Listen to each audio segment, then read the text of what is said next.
Chris Oatley's ArtCast, episode 90. Interview with Armand Serrano, part 1.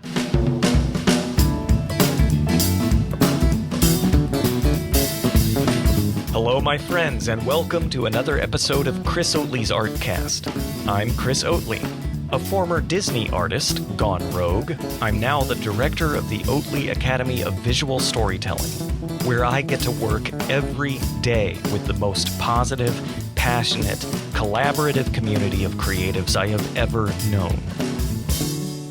You can find more art and story podcasts from some of the most inspiring voices in animation, games, VFX, comics, and new media at oatleyacademy.com/shows.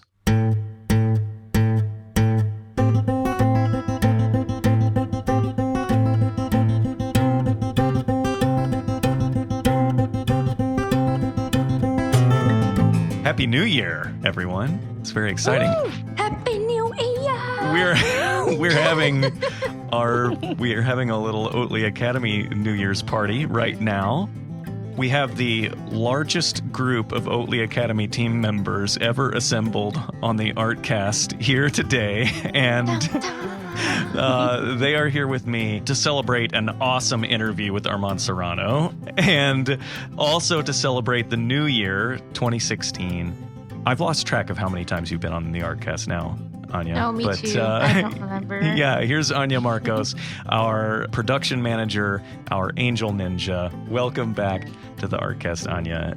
We also have Ejua Ebeneba, a.k.a. Edge. Welcome back to the ArtCast. Yay, thank you. Hi. We have, for the first time on the show, now Kevin, this is your first time on the actual ArtCast to have a vocal presence on the ArtCast, but you are always on the show, every single episode, by making it sound amazing. Ladies and gentlemen, our editor, the famous Kevin Chandler. Thanks, guys. Kevin, welcome. And we also have our two newest recruits. Now, this is very, very exciting. Erica Kassab has just joined us in support. And Erica, welcome to the ArtCast. It's great to have you here.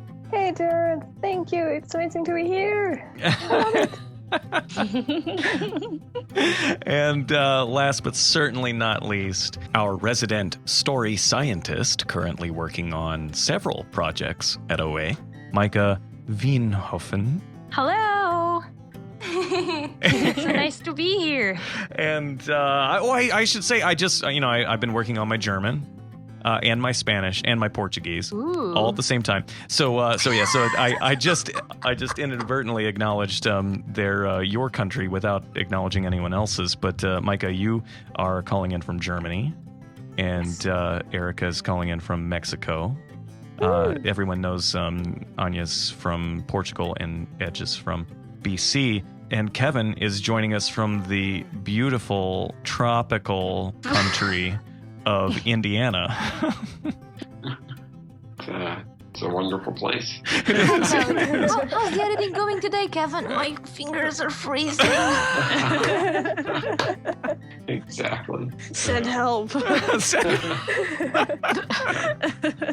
Okay, friends, so we are going to set up the interview here, and then we'll be back after the interview to discuss 2016, and we're going to look back at 2015 at the Oatley Academy, and then we're going to kind of look forward into 2016 and what we're looking forward to, what we're excited about at the Oatley Academy. But let's just kind of set up the interview here, and we'll start with Micah.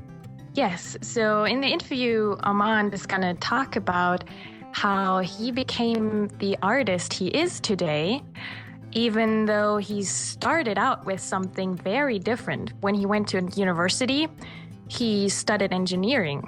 And it's really interesting how later on he can use this knowledge in his artwork. And I personally started out with studying economics before going on to design later on. And I find myself referring back to what I learned about how healthy economic systems work and how that sometimes applies to storytelling as well. Yeah. If you see story as an exchange of values within like the characters and the world.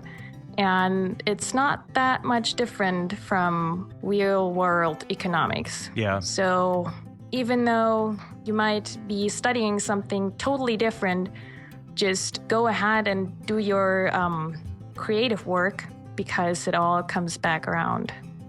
Something else that really stuck out to me in the interview was when Armand is talking about working as a layout artist on some different projects and how that gave him a overarching view of the whole project, and being able to see the bigger picture of what was going on, which I think we see throughout Armand's interview, that he's so perceptive and sensitive to the world around him and what's going on. So I just thought that was neat to see it specifically in the creative avenue of working on different shows and film, that he was able to keep in mind the visions and goals of the people around him and be able to accommodate those as he went along. Yeah, and another thing that he mentions is limiting your personal inspiration. He's very specific about curating what comes into his bubble of inspiration, right? And that says a lot to me, especially in this world where we're just constantly bombarded by amazing images here and there and everywhere. It feels like you should take it all in and try to internalize it, but that's actually quite detrimental. And I really appreciate that he mentions that, because I don't think it's something that we really talk about. There are so many influences that can be beneficial, but not at the same time. Right. And I think that being able to discipline yourself to focus on the influences that mean the most to you is really important. And I love that he talks about that. Another thing, like Armand, as Micah mentioned in the beginning, started from engineering. And you will listen in the interview that is also related with his parents and the advice they gave him on his career choice, because he wanted to be an artist. And I'm sure a lot of people can relate to this. A lot of artists can relate to, okay, mom, dad, I'm going to be an artist. And mom and dad, they're like, nope, not gonna happen. And that did happen to me. At the age of 15, my mom was gently pressing me to go to science instead of art. And I just had to, my sister, she was the one who helped me on that moment. Like, okay, Anya, you want to go to art? We'll both go and talk to mom and we'll make her see that you really want to go to art. And she'll say yes. It's a topic that I think all of us can relate to. Yeah, it can almost serve you as a test. Like if your parents are really against your choice of what you want to study, and you feel like even though you value the opinion of your parents, but you still want to go against what they're giving you as advice, then you know that deep down in your heart, that is something that you really want to pursue, and that you, even though you love your parents, you should go against what they're asking you to do. That actually leads to the point I want to discuss, which is an amazing story, and I don't want to spoil it for you guys. I'm just gonna say that Arman accidentally grabbed an opportunity, an amazing opportunity. But this makes me think about a phrase I really like, that unlikely things happen all the time. Yeah, it's interesting that you're bringing this up. There's something about destiny that is like the undercurrent of this conversation, and obviously the interview. And there's, in fact, that's what's so interesting about the Armand Serrano interview to me, is that we talk about the biggest ideas, like the biggest possible concepts, that humanity deals with. And then we also talk about like the lasso tool in Photoshop. It is like as broad and abstract and as geeky and specific as you can possibly get. And I just think that is Armand. That's Armand as a person, right? He's very practical and very specific, and yet at the same time, he has a huge heart, and he's obviously brilliant, just a brilliant person, and just full of empathy and wisdom, and that's amazing. Yeah. So good.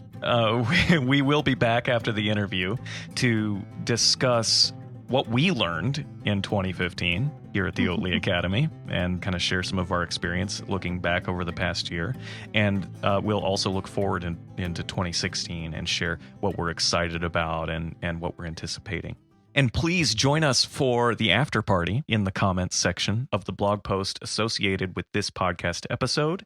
You can find that at oatlyacademy.com/AS1, as in Armand Serrano and the number 1.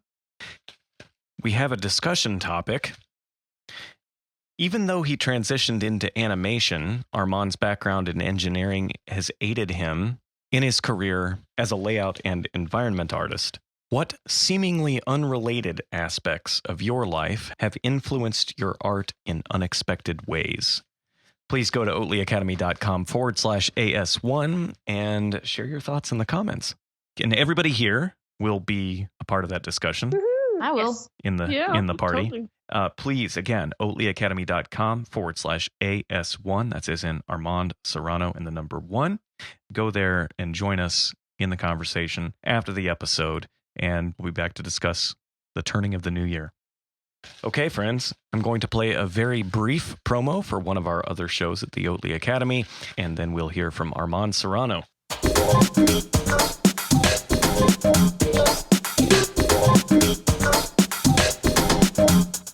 Are you tired of nickel and dime freelance jobs? Is your creativity being crushed by a day job that's driving you crazy? Do you worry that you'll never get paid to make creatively fulfilling work full-time? If you answered yes to any of these questions, then you might be trapped in what we at the Oatly Academy call art jail. The internet is overflowing with amazing artists. It has become painfully apparent that art skills are simply not enough to break free. If you want to become a professional artist, you must master the professional part as well. Our new premium podcast, Escape from Art Jail, is guaranteed to help. Escape from Art Jail offers bi-monthly lessons on money, social media, portfolios, networking, self-promotion, and every other skill required to become a true creative professional. And with your subscription to the Oatly Academy Backstage Pass, you'll get instant access to every episode of Escape from Art Jail, invitations to our live portfolio review sessions, and hour after hour of extended interviews from our growing network of visual storytelling podcasts. It's time to design a career defined by creatively fulfilling work. Try the Oatly Academy Backstage Pass free for 30 days at oatlyacademy.com/go/backstage. Again, that's oatlyacademy.com/go/backstage.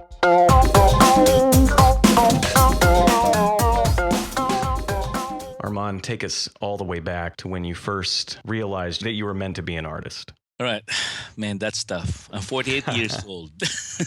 That's a long, long time of looking back. As far as I could remember, my mom told me that I think the earliest account that she would actually see me draw was I was 2 years old. I remember when I was in elementary, I still have some drawings from when I was a toddler. I grew up in Manila. I was born and raised in Manila. We're like a middle income class. I mean, we have much, but we don't have much also. So Right. just enough. And we have books at home. And my dad invested in encyclopedias in the 60s, for my older brothers. And it's funny, those encyclopedias were black and white. So I would look at paintings. And growing up, I see paintings all in black and white. Wow. I would see Mona Lisa in black and white. The TV's in black and white. So everything's in black and white. I would see colors every now and then. I would go to libraries and I would go to bookstores. So I would see those. But I would see them in black and white. I didn't know about oil paint at that time, acrylic, what the difference. Right. I would just do things in watercolor. And I would just mimic. I would just copy a painting in black and white and try to put the color in there, how I perceived the colors would be. And there was this one particular painting. It's called Scott Gray's. I think it's the Battle of Waterloo. I'm a sucker for history. So there's this painting by Lady Butler of the Scott Grays. It's like horses coming at you. And I have two older brothers who were, at that time, they were architectural students. So they would always challenge me somehow. I would see their work. They're older than me. So I would look at their work and I get challenged. I enjoy what they do. But so they would always tell me that everything that I do always go the next level up, try always something that's a little bit harder than what I'm used to. So I said horses. Horses is the worst thing that I could draw. So I try to challenge myself. So when I get the hang of drawing horses, I try to find a painting that has like hundreds of horses. So I don't know, for some reason, that summer when I was in high school, I said, I'm going to paint that painting. I'm going to mimic that. I think it's an 18 by 24, just a chipboard. And I use watercolor and put my own colors to it. So I spent like 2 months painting, just slowly building it up. I never went to any art school or anything. So I finished it off. Then it's funny because, when I came to college and finally was able to have an access in different books, I saw the original. It's like, oh, wow, the uniforms is red. I put blue on their uniforms. But it was it was those formative years. Wow. That and when I look back, I really knew that I love to draw. This is something that's innate in me, something that I know I'm good at, I'm confident at. But it's funny, I never look at it as a career. And by the way, my parents are so supportive. My dad, he goes in an office, and when he comes home, he would bring like used papers. So they're that supportive. So when I get to high school, my mom would buy me colored pencils, anything that I need. They try to support me. But interestingly, when I was about to go to college, of course they meant well, and so I was trying to find if I could go to I'm thinking maybe I should go to fine arts, right? Even music, because I was into music also. And my dad said maybe find something a little bit more technical, like engineering that has a drawing in it, or architecture. So I ended up taking civil engineering in college because my two brothers were all already architects. So I figure, I want to be their boss. So I have to be the engineer. Anyway, so I took engineering. But I think that was the time when I barely draw. I would still sketch, here and there if I get bored. But during the time when I was in college, that was the time that I focused more because I had a tough time in finishing that degree.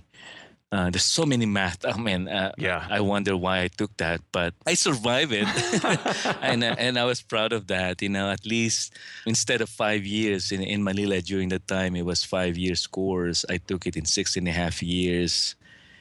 So that's, I could say, my testament in honoring my dad and my mom. I finished this schooling. You guys helped me out in college, but I think it's meant to be also because if I didn't stay that long, I wouldn't have met my wife. I met her on my last year, which was my 6th year in college, and that's when I met my future wife, Ping. So it's meant to me. Everything has a purpose. Man, that's awesome. And your brothers were artistic? Yeah, I have 4 older brothers and 1 sister. So I'm the youngest in the family. Okay. So my 2 brothers who went to architectural school, I could say they're artistic, but they're more mechanical in some ways. When you do architectural layouts and drawings, it's very rigid, or else it's gonna mess up the building. I guess it's meant to be. But one thing that always catches my eye when I was a kid was when they have to do the perspective. There's this one stage in planning when they're designing a home or a building was the rendering part. They have to draw this nice colored that they have to airbrush. It's a nicely rendered final artwork. And that's the one that I had a really fun time watching. They would airbrush. They would use even toothbrush to put some textures in there. And man, that was a craft that's almost extinct.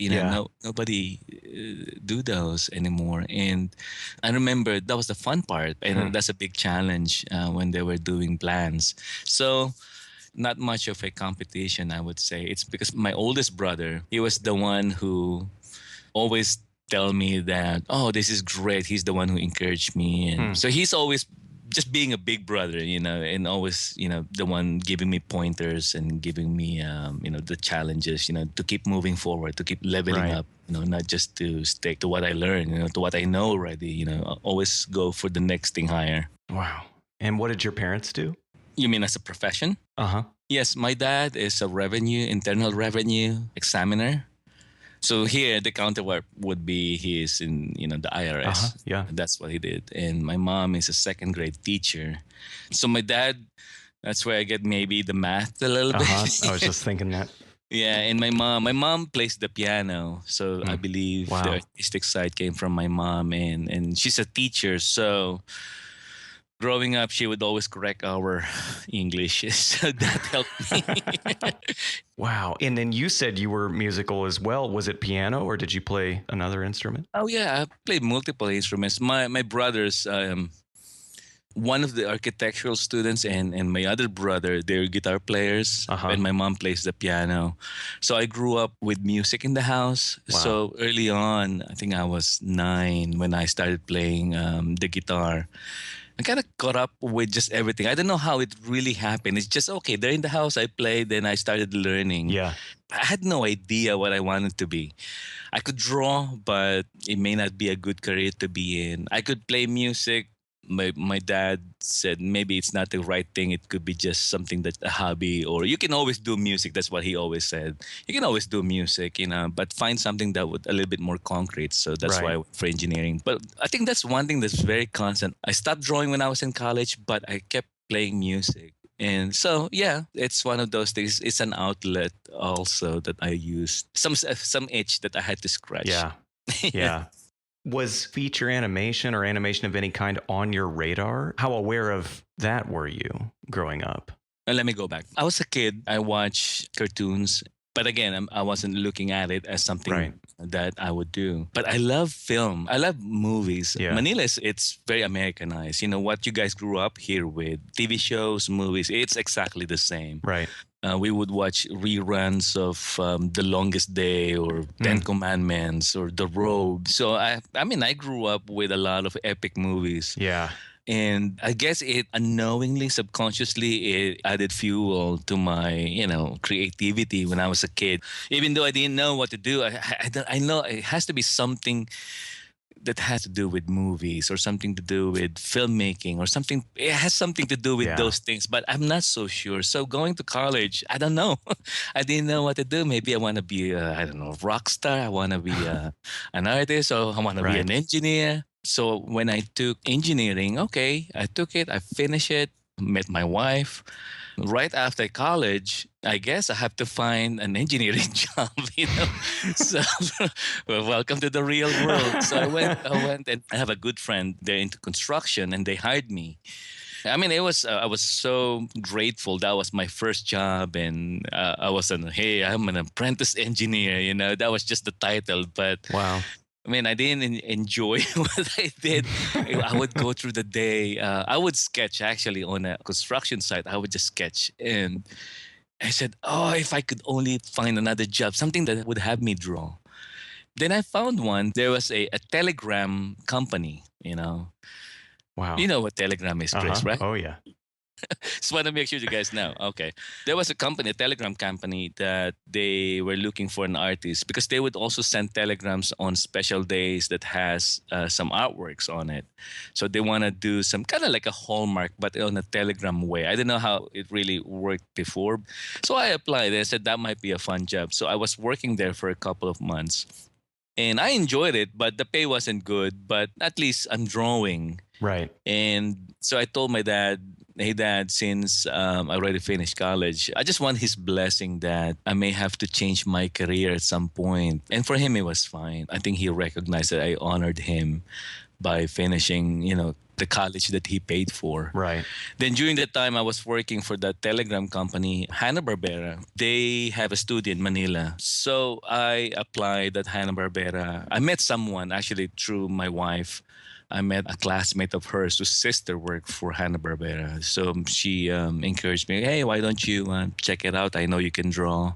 Wow. And give it a shot. Then in my mind, those moments when you heard something, this is what I wanted to do.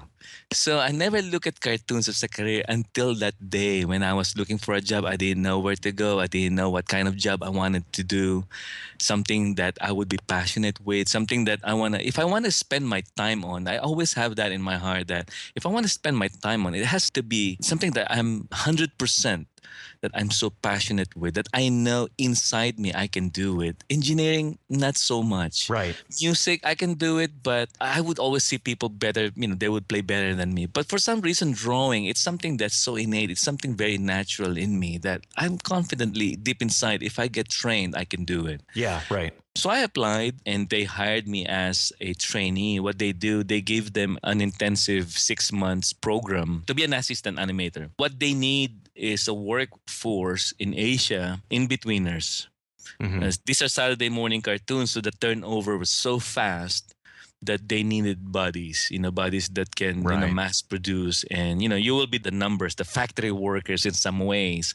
And in betweening, it's a difficult job and it's so hard to keep it consistent. Also, especially in that part of the world, you have to make sure that you train them well in order for them to do the same quality of work. But anyway, I was able to get in.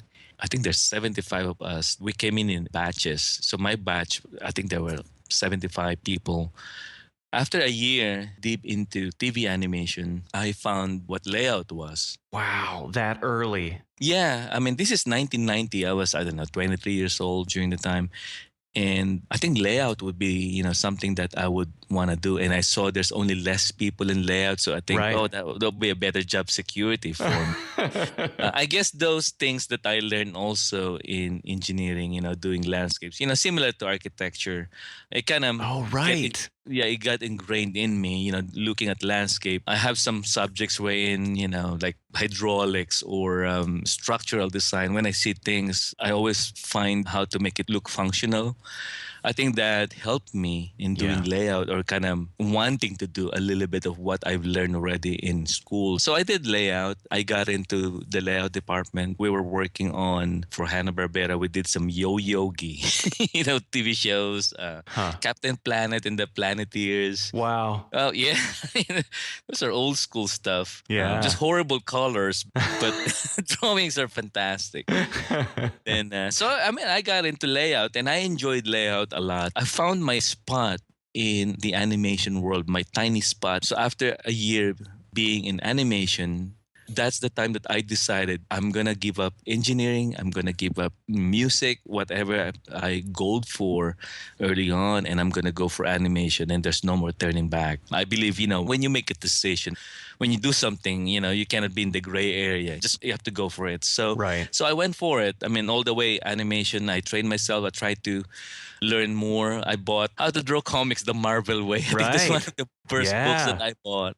And some figure drawing books because I suck at figure drawing. And when I was in Hanna-Barbera, it rekindled a different passion in me. It's like, wow, I've never thought that animation could be so complex. So it reminded me of filmmaking. It's like when I was a kid, I wanted to do movies also, maybe not. But when I was in animation, man, I have a hand in everything. I mean, I feel like a mini filmmaker, and I really enjoyed it a lot. Then 3 years along the way in Phil Cartoons, the name of the subsidiary of Phil Cartoons of Hanna-Barbera. It's an independent studio, but they have Marvel as their client. They offered me a job to be a layout supervisor. So again, going up, okay, all right, I'll accept the job. So I jumped ship. I went to their studio. And that opened a lot of opportunities for me to come here in the U.S. Was that also in Manila? That's in Manila. Okay, also. all right. So I jumped ship. I supervised layouts for... I think like 46 episodes of Biker Mice from Mars. Man. 2 seasons of X-Men, the TV series. And along the way, when they send those jobs over Manila, it comes with an expat. It comes with a supervisor from LA, a union. Oh, wow. I didn't know that. Even in Hanna-Barbera, same thing. I mean, there's a lot of Americans and Canadians and Europeans, French guys would be in the studio. They would be walking around. Whatever projects they would send in those studios during the time, they have to send someone with them just to make sure that the quality and the expectations would be met. So I met a lot of union artists, in the TV animation industry here in LA. So, we get work with them and they would see my work, and I'm glad they would find it favorable. That they would say, hey, you should move to LA, Wow. with what you can do. You should be earning more money. That's what they always tell me. It's all about the motivation. It's always the money. But anyway, so I said, but it's a long shot. How can I get there? I mean, the visa and everything. Yeah, just apply and see, what happens. And there was another guy. His name is Claude Chasson. His brother, Roger Chasson, I guess he was the supervising animator for Jessica Rabbit. Okay. Well, anyway, I was working with Claude. He was the first guy who told me, you think it's a long shot, but, it's not. If you have the right ingredients, the right talent, just apply and see what happens. And you never know. It might not be as a long shot that you expected it to be.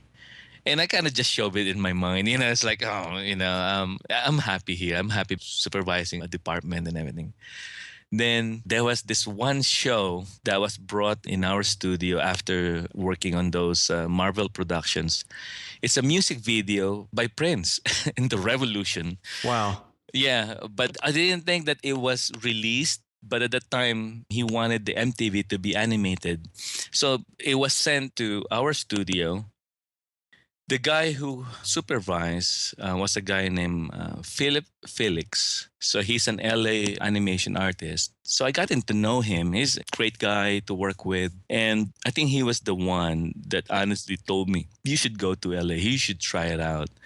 And he gave me a phone number. He said, call my brother, Paul. He's an art director at Disney TV. And just do an overseas call and tell him I recommended you and see what happens. So this is Paul Felix, by the way, so there's this little game from Manila calling Paul Felix. Overseas, paying a lot of money on the phone, 2:00 in the morning. So I introduced myself. Hey, Paul, I'm working with your brother, older brother, Philip. And he was so gracious. I mean, he told me, you need to do this. You have to have the visa, or we can send portfolio guidelines and see if you can, send your portfolio and we'll see what's going to happen. At that time, studios, especially the feature animation studios, they still sponsor. Wherever you are in the world, I mean, if you make the cut, they would sponsor you. So I said, okay, what am I going to do here? So I tried to round everything that I could gather, my artworks and some pieces that I did when I was younger and everything that I could collect. And I said, I'm not going to put my portfolio in just one studio. I said, the chances would be so slim. So this was 1995. I sent 30 application letters to 30 different LA studios. I think there's also some Australian studio. There was a Disney in Australia at the time too. So I said, whoever will grab me first, hey, I'm there. So it was this spark from Paul Felix's brother, and his name is Philip. Okay. As I look back so far, it seems like, you said your dad was like, if you're going to do something, do it all the way. There are these surges. There's like the surge into engineering and then the surge into in-betweening and then the surge into layout. Is that as intuitive as it sounds? I mean, because it's hard to learn how to in-between, right? It's hard to learn how to do clear layouts or, you were talking about working the perspective. What's happening in your mind, on the engineering level almost, how were you putting that stuff together? Because you ultimately arrive at this point where you have to, be pretty audacious to reach out to Paul Felix and then all these other studios. Do you know what I mean? Yeah. How much of that is intentional in your mind and calculated, and how much of it is let's go for it. I think everything's intentional, but at the same time, there's also everything's intuitive. There's some unexplainable things, when an opportunity comes in front of you. Even though how good it is sometimes, but there's something in you that tells you, I don't have peace with this one. Mm-hmm. But there would be some opportunities would come to me and say, wow, this is a wild card. But hey, there's something in me that tells, just go for it. Just go for it. But when I go for it, I want to be realistic too. It's not like American Idol. Hey, I can sing, that I'm going to go for it. But I can really sing. I guess those validations from different people, since I was a kid, I would know. I knew. I mean, with all humility, I would know that, I draw, but at the same time, I knew because I hear from people that I can draw better than other kids, you know. So Okay. somehow those small things validates, gives me approvals Confidence. that, Yeah.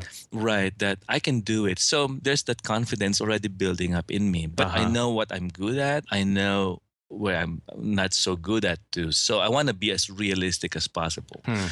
So even moving to layout, you know, yeah, in betweening, man, it's so difficult to learn. Yeah. And I'm going for animation. But suddenly when I learn about layout, wait, there's another department here.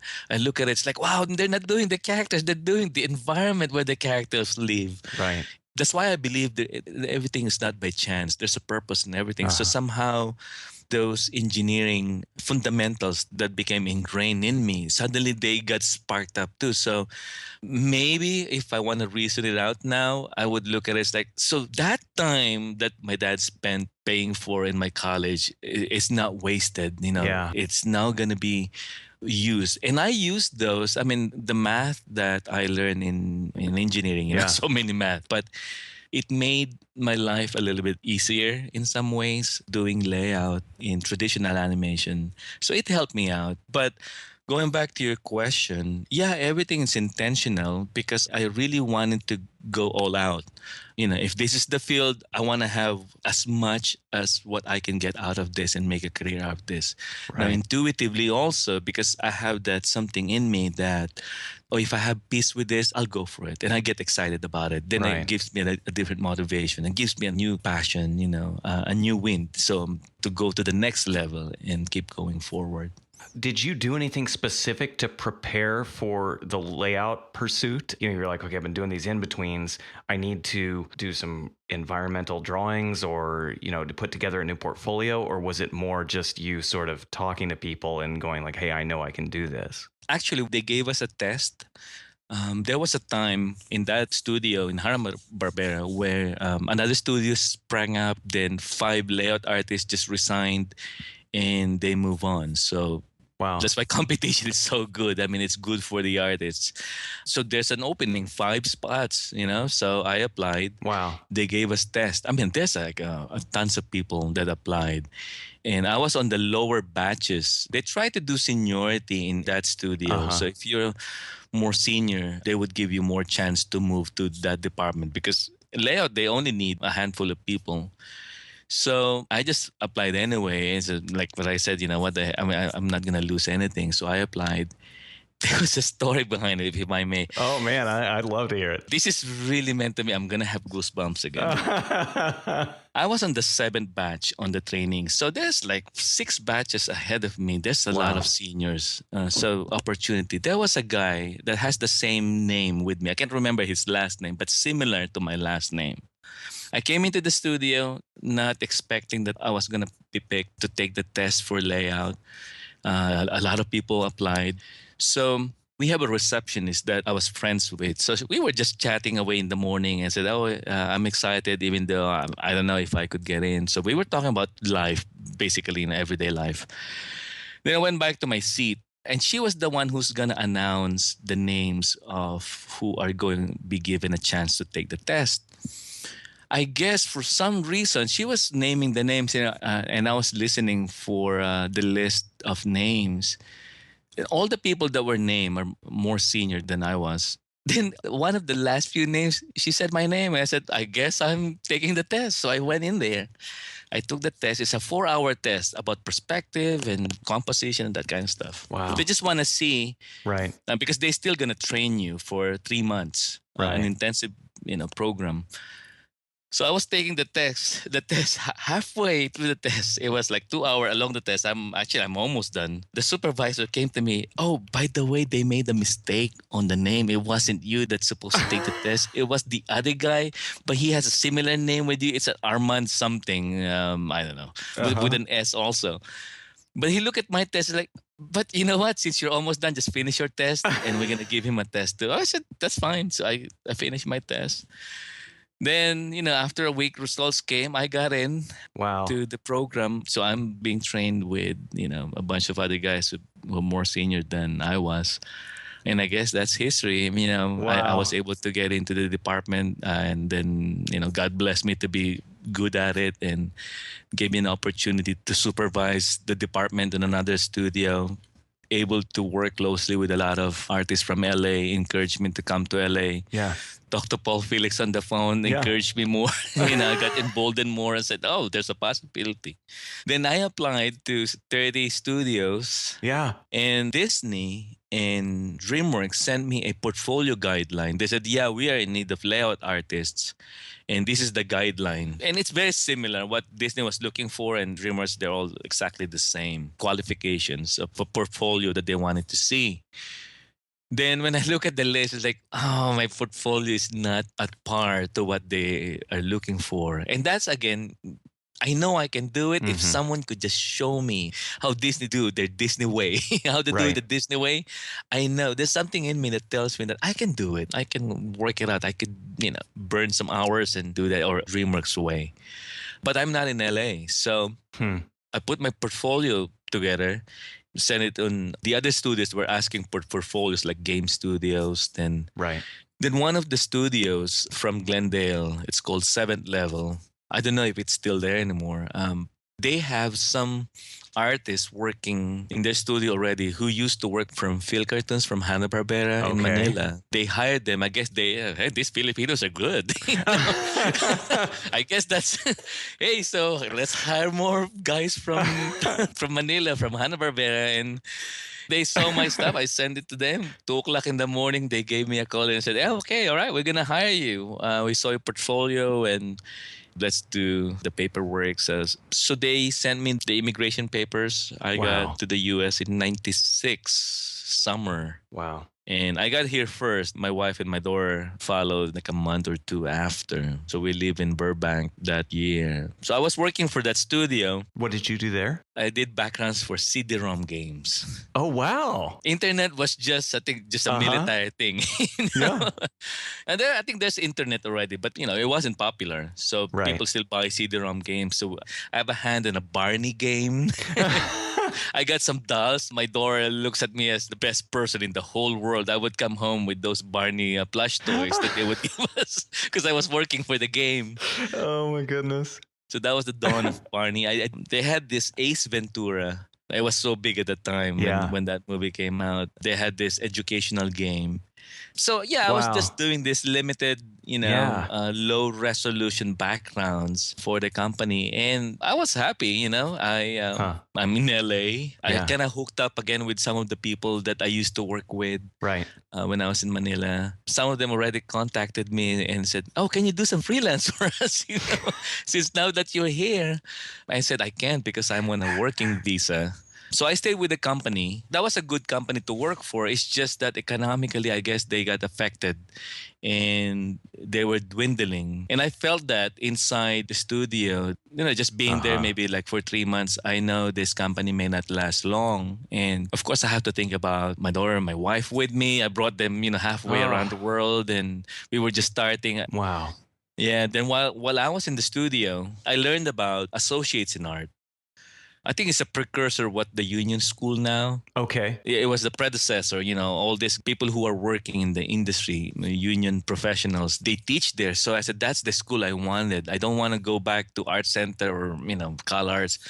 For one, they're expensive. Number two, I don't have time anymore. I already have a family. I don't have time. I need something that's more like a trade school, something intensive that would just reinforce what I already knew in TV animation and reinforce it for me to be, feature animation ready. And I saw they have this layout visualization and background design taught by Jim Schlenker. Oh, Jim is a good friend. We were cube neighbors for years at really? DTS. Yeah, we literally right next to each other. Oh, that's awesome. Yeah, so I look at it, it's like, okay, that's the only background design. And I saw Jim works at TV animation at Disney. And I said, perfect. So I want to see the Disney way. I just want to see the technique. I have the ideas. I have design. Design I know it can be honed, but I want to see the technique. So when I send the portfolio, when they see it, it's like, oh wow, he's doing it the Disney way. So I wanna make it a home run in some ways. So and for some reason I like that last name Schlenker. Yeah,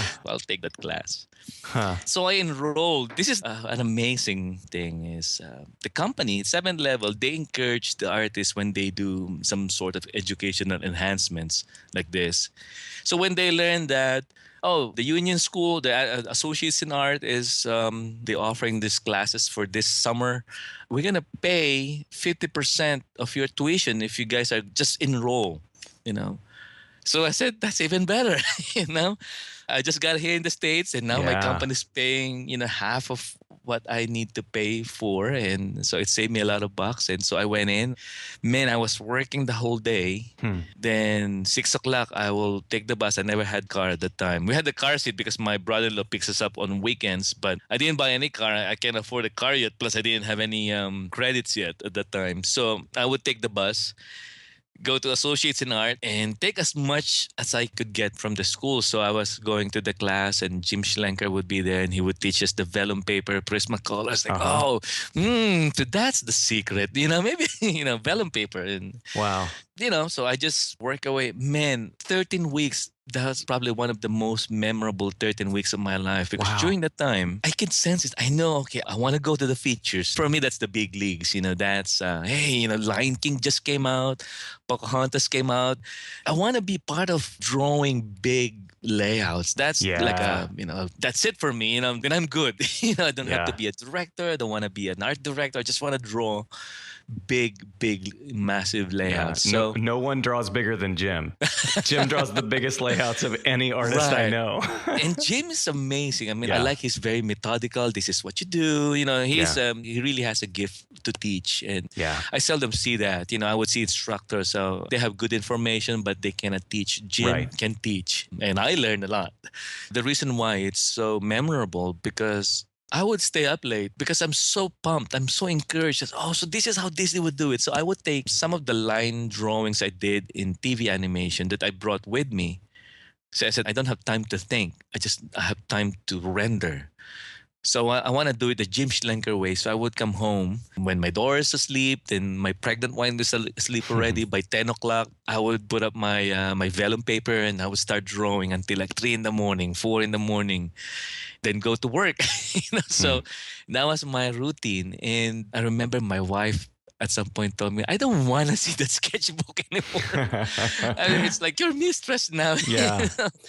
But it's amazing. Again, it's one of those things. It's intentional, but there's an intuition in me that tells me, you can do this. I have peace with it. And now I'm seeing how these guys do it. And there was some moments. This is another goosebump moment. Every now and then, Paul Felix would pop in. Jim probably would be out. Paul Felix would come in. And I said, Paul Felix, this is the guy I talked to on the phone.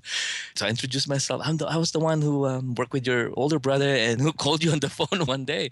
So he remembered, So finally I got to meet Paul, and what a really amazing, humble guy. So he would teach also some techniques that he would do. He used working for Gargoyles at the time. Yeah. He was an art director for Gargoyles. Right. So amazing draftsman. Again, so seeing his stuff, oh wow, this is amazing how this guy draw. And so those are, I would say, the earliest inspirations for me. I had my heroes, but as a layout artist, it's Jim Schlenker and Paul Felix. Those are the ones that I would want to emulate. Yeah. And maybe emulate I did, like the cheap version of what they could do. After 13 weeks, so haggard, so tired, but I'm so excited. I was able to put up my portfolio. So I bought these very expensive portfolio bags. Man, that was crazy. During the time, those bags are $50 each. Yeah. Not to mention, you have to print them out in color so they would look nice and print them big. And, so I invested some money on it. And there you go. So again, another real world experience. I have to get out while working for a 7th level. I have to send my portfolio now. I have to, I guess, reach out for my dream now to go into feature animation. I sent 3 portfolios, one for DreamWorks, one for Warner Brothers, and one for Disney. Those are the only bags I could afford. Right. So I take it, but it wasn't 4. It was 3 bags. First one, I brought it to Warner Brothers. This is the old Warner Brothers. It has nothing to do with the new Warner Brothers. Right. It was old Warner Brothers. This is Iron Giant Warner Brothers, right? Yes, at that time, they were working on Quest for Camelot. Okay. So they're looking for people. So I went in. just through the reception, there was a guy, I can remember his name already. He's like the filter. It's probably the guy who knows everything. Right. And he would just look at portfolio and said, oh, you don't have it. So the first guy that I have to show it to told me already that, nope, it's not feature quality. Wow. You have to work out more. I said, okay, thanks for the advice and the comment. So I sent another back to DreamWorks and one to Disney. At Warner Brothers, I brought them by hand. At DreamWorks and Disney, I sent them through mail. I guess that's the process that they had before. Then they actually replied back almost the same time because they were both staffing up. DreamWorks were staffing up for Prince of Egypt, and Disney were staffing up. They had 2 projects in line during the time. So DreamWorks called me up and said, we really like your portfolio, but since you came from TV, we're not really that sure if you can do it. So we want to be certain. So we're going to give you a test. If you don't mind coming into, one of these days, and we'll give you a test. And I said, oh, yeah, sure. I don't mind. But just give me a few days because I'm still waiting for Disney. Then Disney called me up and they said, hey, we're going to hire you if you're up for this. They proposed that they would relocate me to Florida because they have some openings here in LA. But I guess at that moment, the last position just got filled up. In as much as I wanted, because I said, my wife's pregnant, she's about to give birth, so I want to stay in LA. We got some family in LA, what's there in Florida? Right. And they said, but Florida needs a few layout artists for The Legend of Fa Mulan. That was the title before. Uh-huh. And so I said, give me a few days and I'll think about it. Take the test at DreamWorks and stay in LA, or take the Disney one. It's a sure shot, but we're going to have to be relocated. It's funny, that whole week I was thinking, they keep on sending me Florida brochures for apartment complexes, for homes. And they were, it's so cheap to live here in Florida. Florida's beautiful, and you're going to get paid LA money. Wow. But the Florida standard of living. But it was really good deal. And they're giving me a 2-year contract. So it's a good job security. Even if I did move, at least I'll be there securely for 2 years, which is not bad. So that's what we did. We decided to go for the Disney one. So I told DreamWorks, I told them flat, I'm going for Disney, and they were happy for me. But I told them, just let my wife give birth first, then we'll move to Florida. Right. So she's about to give birth around Christmas time, and they wanted to relocate me November already because they're in a crunch already in production for Mulan. So I moved. My wife gave birth December, fix all the paperwork January. February, we just got crazy. All right, let's go to Florida, and we don't have much, so there's this 18-wheeler who came in front of our apartment. They said, "This is the, what are we gonna move? We're gonna move that one couch, one car seat, one TV, and one futon." That's about it. There's this huge, massive 18-wheeler. That was funny. I haven't even thought about that they can move. If I have a house, they will move. They paid for it. They're going to entire my whole house to Florida. So what I did, I moved my brother-in-law's car. So I borrowed his car. I said, it's just paid anyway. So I would, have something to use when we get there. So we moved to Florida. Day 1 was my birthday, February 10th, 1996. That was exactly my birthday. So I guess after that, the rest is history. Wow. That was, I worked for Disney on 4 films, Mulan, Lilo and Stitch, Brother Bear, and Tarzan, while in the Florida studio. And, you had talked about Jim and Paul were really influential. Your art is so gestural, and there's a swirling kind of energy to so much of you can do. Like when I look at your drawings, I feel like I can almost see it being drawn in a way. They're like with the fluidity and the motion of it. And I noticed that about Paul's work as well, whereas Jim draws more in tone. And even the way he makes a line, he like draws at the side of the pencil, and he almost draws like a painter. Mm-hmm. Do you know what I mean? Yeah. So one, what was it about Jim's process or layouts that you were sort of trying to absorb? And then likewise with Paul. And then I think of Jim's work as contemplative, and your work and Paul's work is like whimsical. Is that something that you were paying attention to at the time, or did you already draw that way? Did you already have this sort of sweeping gestural kind of energy in your work? When I saw Jim Schlenker's work, You're right. I mean, it's very painterly. I mean, not much of a, lines, but they're just tones and strokes. Actually, there's a similarity with how Rob Ruppel would handle the pencil also, because Rob Ruppel is a fantastic painter. So he would draw the painter way with graphite. Then there's that similarity in there. I guess the thing that gravitated me to begin with Jim's was the fact that when we were working on our layouts in TV, they never wanted them to be in tone. I mean, just right perspective, right camera angle, as long as it works with the camera, and just perfect registration with the characters where, if they get animated.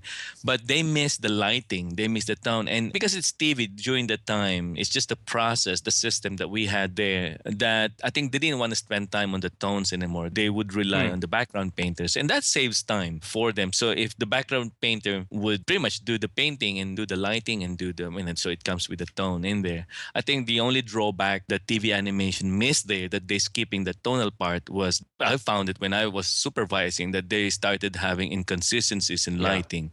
So we have to go back and do retakes and fix those anyways. But when I got here, I see, okay, now this is what I like. There's tone to it. So how would these guys would tone it? Because I would tone, but there's no formal education for me in animation. I just jump the boat and off the boat and just to try to walk on water, if I could. And learning everything. I just try to learn it my own way. I mean, I'm going to do my own research and do my own practice. Right. But this is the first time that there's someone that I could look up. Yeah. It's like, oh, so that's how he does it. And that's the reason behind it. There's always a purpose why he did things. It's not like he's wasting line work or tones. I mean, there's always that reason. And he explained, every color has a tone. So I never knew that. Nobody told me that, but I kind of have that in my mind, but to put it into fundamentals, into words, I'm learning a lot. So, but that wasn't the way I drew. The Jim Schlenker way, I learned how to do tones, but technique-wise, how he drew, I wasn't a painter to begin with. I'm a graphite person. Now, when I saw Paul's work in Aladdin TV animated series and Gargoyles, he would bring some of those and he would show us like, wow, this is more like me. Because again, there's something in me that's kind of like my style that I could be comfortable with. Maybe not as good as him. I couldn't draw exactly like him. But if I emulate it, I would be able to maybe come up with another style of my own, but it would be similar, to the same flow. And I mean, it's not like overnight. I mean, I know how to do it already. It took me a long time. And I was so privileged that when I got hired at Disney, because I look up to Paul's work a lot, because that's something that's so usable for me. This is like, if you're a painter, okay, I wanted to paint Leyendecker and that would give me more jobs. Great. If in animation, if I could just draw as good as Paul, maybe or Rob Ruppel, I mean, I will get more jobs in layout. So those are the heroes. But looking at Paul's, I mean, that's definitely an inspiration. So I try to emulate what his sensibilities are and, why he did things the way he did them. And so when I started working for Disney, he was working in visual development for Mulan. So I would see more of his stuff now in feature form. So it's not the TV version. So in features, it's like bigger and more information in there. It's more worked out. There's more time that they could spend to do those. So it's more learning information for me to look at. So that's very helpful. Then along the way, I came across Marcelo Vignali's, the man. I saw his style. I was like, okay, this is so mind-boggling. I mean, there's another style here that's similar and yet they have different flavors in some ways. So again, I love his shape. So those are the guys that I Xerox. Those are the works that I Xerox at work. Paul Felix, Marcelo Vignali. I saw Rob Ruppel's visual development too. So, okay, I keep those. So I don't get crazy. Okay, I got to get everybody's work on my wall so I could look up to them. I always try to simplify things. I want to filter things out. I mean, I admire a lot of people's work, but if it's something that I would want to put up on my wall, it means there's something in there that I cannot do, but I want to apply that in my artwork. There's some people that, this is in all humility, I'm not bragging about myself. It's just something that's in me that when I look at, let's say, a drawing or a painting, there's something in me that tells me, oh, I can do that too. Just give me a time and the opportunity, I'll be able to do that. I have that innate confidence inside me. So, okay, so I move on. But it doesn't mean I didn't appreciate or I didn't, recognize. I mean, that's an amazing artwork. But I may be able to do that.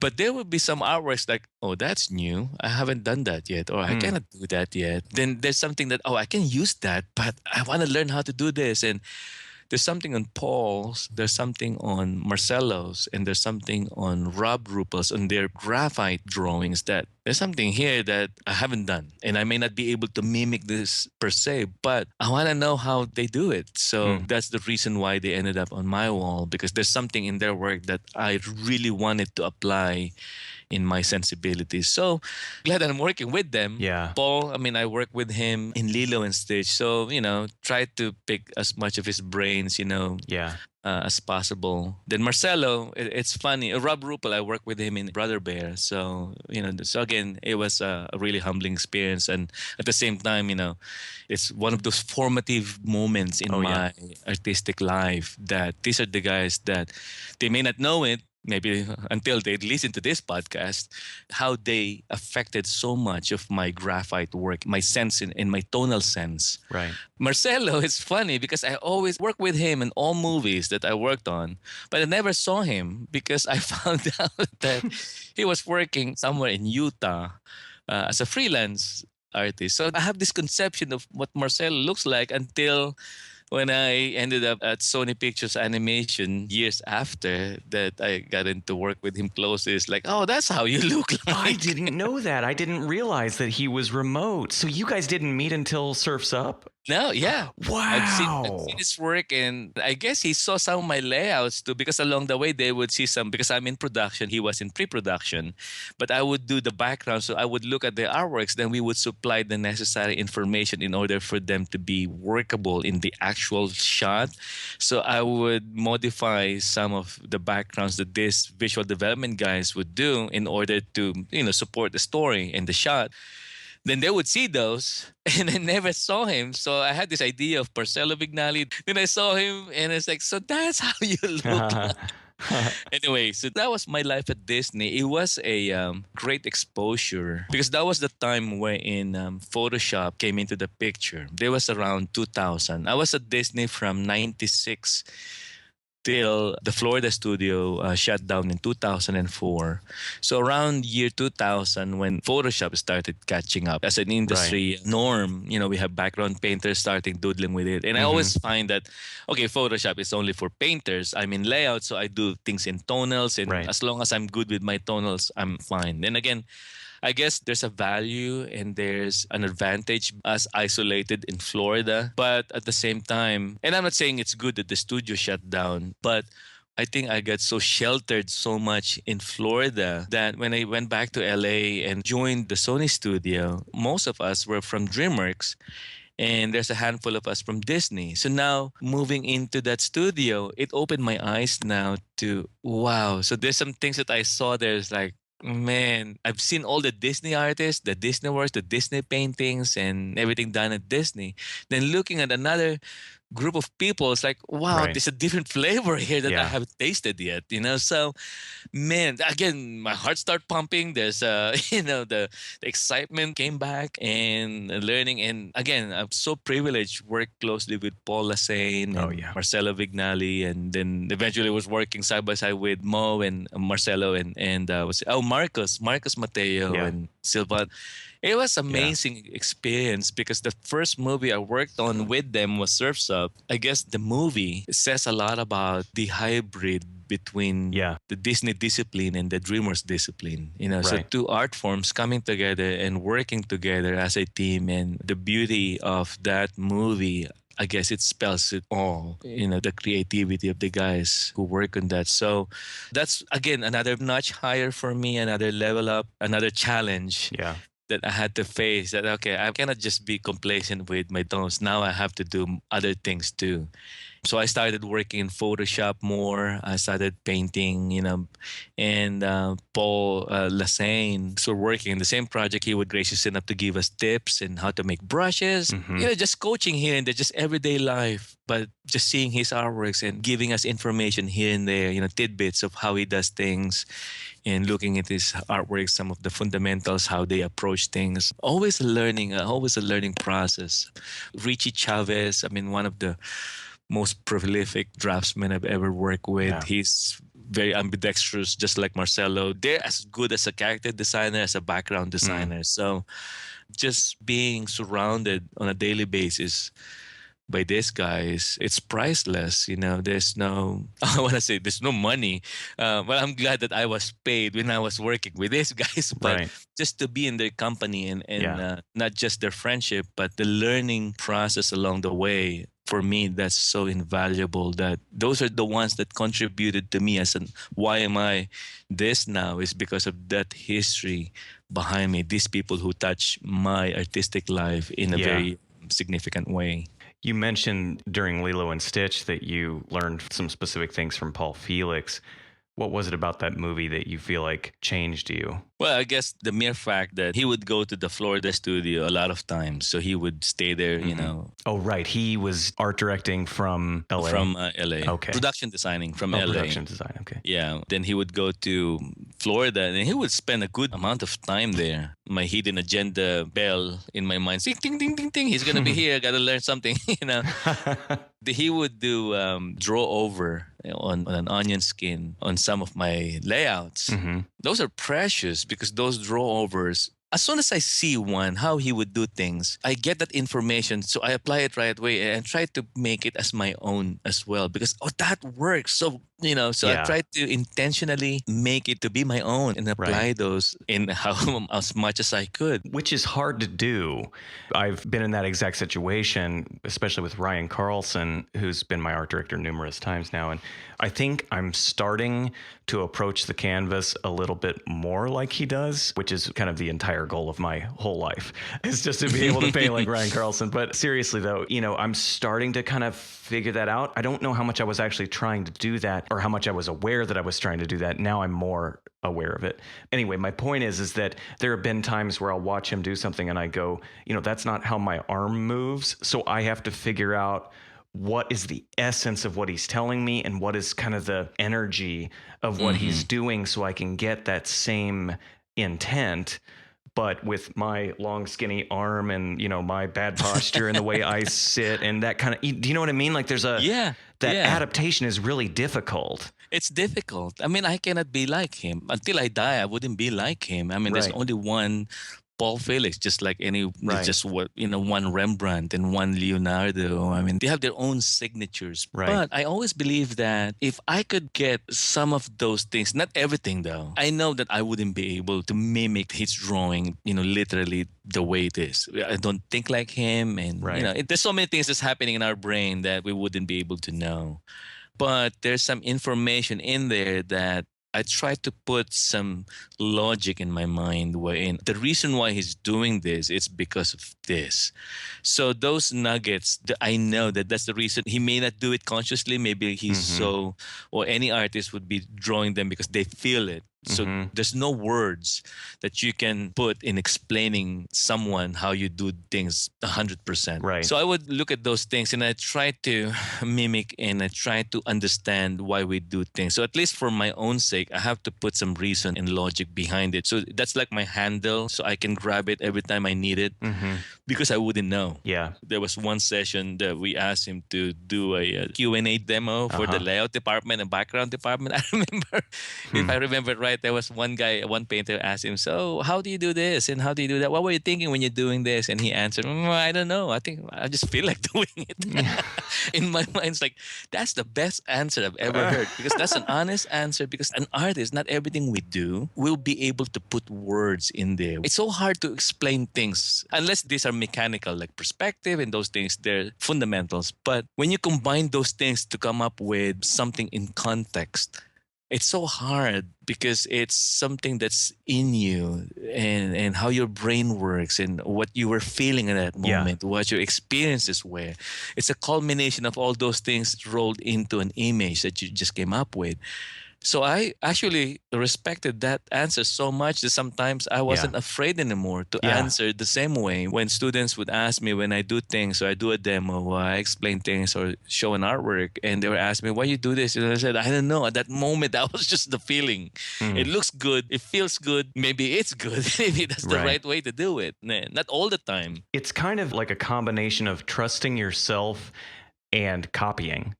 And I know with Ryan that I would do that a lot, where I would be like, okay, well, I know that I'm not going to make the same mark he made, but I'm going to try. And I know this isn't going to turn out well, but I'm just going to trying to copy the stroke. And like I said, the energy of the movement, just to try and feel it in my arm, in my shoulder, and just be like, okay, so that's kind of it. It's almost like I'm trying to send the signal from my arm to my brain to understand, okay, what's the Chris version of that? Right. Right. But that's where you have to trust yourself. That gets to the feeling thing you're talking about, where it's like, it's that leap of faith you talked about, the jumping out of the boat. There's a point at which you're the artist. You have to decide. That's what you're here for, Right. I mean, that's your artwork. It's you. It's not somebody else's. That's your artwork. You made a point there when you mentioned, what's the Chris version? Yeah. What's the Armand version? Right. Because these people, these artists are our inspiration, and they're, part of our learning. But at some point, we have to accept that however you emulate someone, you wouldn't be able to copy them, but a Chris version, an Armand version would come out of those things. Every person you can think of in the art world, for the most part, they would have someone that they were looking up to as well, And some of my heroes would be, let's say, Leyendecker or N.C. Wyatt, those guys. They were looking at someone's artworks also prior they become big, right? Before they become successful, there was other artists also influential to them. But they maybe subconsciously or intentionally try to mimic how those guys paint too as part of their learning. But at some point, they have the signature, the personal signature will still gonna come out. That's your thumbprint as an artist. That's your signature. That's what makes you you. Yeah. You may be able to say, oh, this looks like Ryan Church painting. I can see the influence, but it's still different because that's a different painting. That's your painting. And I'm always flattered, by the way, when people say that, oh, it feels like Paul Felix. And I said, thank you. I mean, that's a good compliment. Or it feels like this and that artist. That makes me also. And it means I hit something, but it's not as opposed to, hey, that looks like, that's a Paul Felix painting. It's like, I'm not Paul Felix. I want to be known as, oh, that's Armand's painting, But they know that, okay, these are the influences behind him, but it doesn't exactly look like it, but it feels like it. So. Yeah, it's interesting to me. It's especially interesting when I see your very architectural, more of that viz dev that doesn't go in the art of books, the stuff where you're actually doing the diagrams and everything. I always think of your work, and actually John Navarez's work, I think of it the same way, where it's interesting because you're coming from this engineering background and you have all this structure in your mind. But at the same time, the way you make the marks seems to me always more conscious of the two-dimensional plane of the paper than Paul's. Whereas Paul's work to me has that same fluidity, but it always seems more structural in a way. Like it seems more rendered. Like there's a solidity to it that is, I guess, in a way, almost ironically more technical than your work when you're really in there, really getting the gesture and you're not connecting all the lines and you're doing tone and all that kind of thing. There's a similar, like I was saying, that kind of swirling whimsy is very harmonious. Paul has a visceral touch, but I think there's like an elegance and a lilt, to Paul's line, where you guys have more of this like visceral energy. Yeah, well, thanks for that comments. I mean, it really means a lot to me. I mean, even John Navarez he's a good friend too. I mean, such a good guy. His style is amazing. But I guess to comment on what you said, and that just proves that we're all different. That I'm my own artist, Jonathan is his own artist, and Paul too. And I think you're right on the money when you said even those approaches in lines. That's true. I mean, I never thought about that. Like what you said, bolder strokes as opposed to more elegant strokes, swooping. I mean, that says a lot about the person's personality and character too. So that's why good influences, just getting something here and there and apply and take them, eat them, and see what's come out. Right. That's it, right? Yeah. So that's the reason why too, for those people who are listening, be very careful in what you take in, because what comes in will come out. Yeah. If you put in good stuff would come out. Put garbage in, garbage would come out. And that doesn't apply only in our works. Anything that we eat physically, anything that we see, anything that we hear, we have to filter them out, and we have to make it. And of course, there's some moments wherein we cannot avoid. We will hear those, we would see those, but we have the capacity to filter them out and to make that conscious or intentional decision that, oh, I'm shutting that one out. I'm not going to look at that. Or this one I'm going to look at because this is the one. This is good. This is good food. That one is garbage. I'm not going to even look at that. I don't want to get influenced with that. Right. So that's awesome. Yeah. So as an artist, I think that is very important. I always tell my students that, don't just grab anything that's so good on the internet and put them in. Before you know it, you get confused. You get like hundreds and hundreds of photos on your desktop, and now that you're starting to draw, where am I going to start? Because you have to somehow just look at them and enjoy them, but you have to make a decision who you want to learn from. And same thing, I think it's also, again, this is on a side topic, it just came to my mind. I was telling during a workshop a few weeks ago, same thing with portfolio preparation, because it happened to me before. We're talking about influences. When you have an artwork or you have a portfolio and you ask every professional, what do you think of my portfolio? What do you think of my work? What do you think of my artworks and my style? And you're asking 20 respectable professionals, and you will get 20 different answers because you got 20 different people with 20 different styles and 20 different personalities. Some of them may be similar, but for the most part, it's confusing. And confused me also when I was younger. I keep on asking people and, asking them, what do you think? What do you think?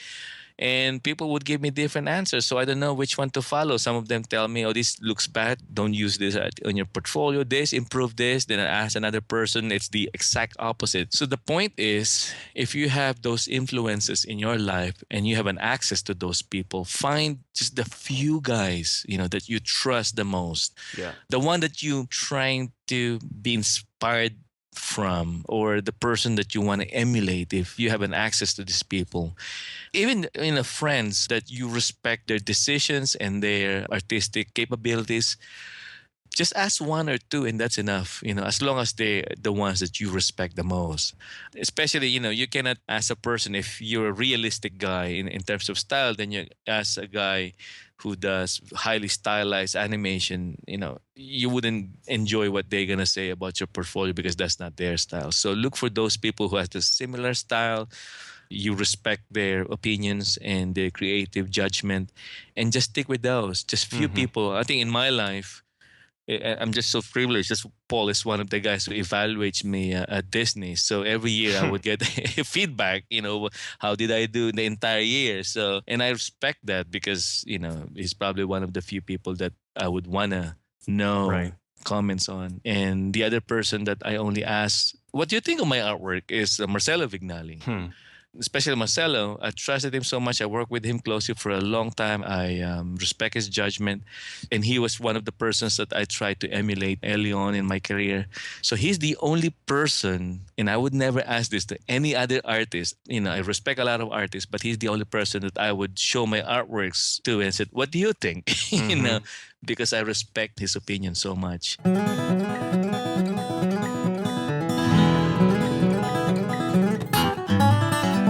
Well, it was a great first part of the Armand Serrano interview, and I'm very much looking forward to part 2. Please go to oatleyacademy.com/AS1 and join the conversation in the comments. Our discussion topic is that even though he transitioned into animation, Armand's background in engineering has aided him in his career as a layout and environment artist. What seemingly unrelated aspects of your life have influenced your art in unexpected ways? Okay, so we're going to discuss 2015. We're going to start here. And Anya, can you just tell us what you learned in 2015 kind of related to your experience here at the Oatley Academy? I learned many things, but the one thing that I learned that made the most impact on me personally, not only work-wise, but in my whole life, and that I'm still learning because it's a skill that you never master completely, is the power of slowing down. Huh. Yes, as you could see, I'm always, let's be organized. Let's do everything. Everyone. So yeah, that could be a really good thing, but it can also be a bad thing if you don't know how to slow down, take a breather, take a look at everything for a different perspective. So I was just thinking about it yesterday, actually, on how on the 31st, so I started working full-time at the Oatly Academy in May of 2015, but I was working part-time since October, November-ish 2014. So I remembered my New Year's Eve of 2014, and I compared it to my New Year's Eve of this year, and the difference was, huge. So for some reason, this is funny, now we have, or at least since I am working full-time and I have more responsibilities, I have way more work than I did when I was, part-time in 2014. But while in 2014, I was extremely worried about, so we have an 8-hour gap between us. Mm-hmm. So while it was 10 p.m. for me and I was having dinner with people, you were, still, morning something in that coast. And you were obviously not worried about New Year's Eve yet. You were like, I just woke up, I need to work, and I'll be, having fun after lunch or something. So you were, sending emails, just making sure that you didn't forget to, just start the new year with everything organized and the people you need on the ArtCast. And I remember having dinner and constantly looking at the phone. I'm like, oh my God, I need to email these people. I can forget about this. And it was like, come on, just put the phone down. I'm like, oh, but this is really important. And I cannot forget this and I cannot forget that. And this year I was like, okay, I am done for the day. If anything goes wrong, people can just call me and I'm just going to enjoy my life right now. Yeah. And be mindful. Chris never told me like, hey, just keep an eye on your phone. He was just like, okay, have fun. And I was just like by myself, like I need to be careful with everything I do. Right. And that's shifting from kind of work for hire mindset to a leadership mindset and to that kind of taking charge of a certain aspect of the business. And I think that's really challenging, but that's where it becomes even more difficult to let go of things, and it's harder to rest and it's harder to go be a person. I think that's actually it. It's just harder to kind of go do life when you know that you're responsible for a certain project. Yeah, that's really tricky. So how about you, Edge? What did you learn in 2015? Well, so many things, but the one I want to focus on is teamwork. Because I started working about 7 months ago at OA, officially, mid-2015. And prior to that, I was in my room by myself, working on my art or whatever, just plodding along. And I'm a very isolated person by nature. I like my space. And I've always been like, oh, I don't need to be on a team. I can do fine. But being on the Academy team has made me realize just how valuable and amazing it can be. Yeah. So that's what I've learned. Is that, I'm an introvert. I need my alone time.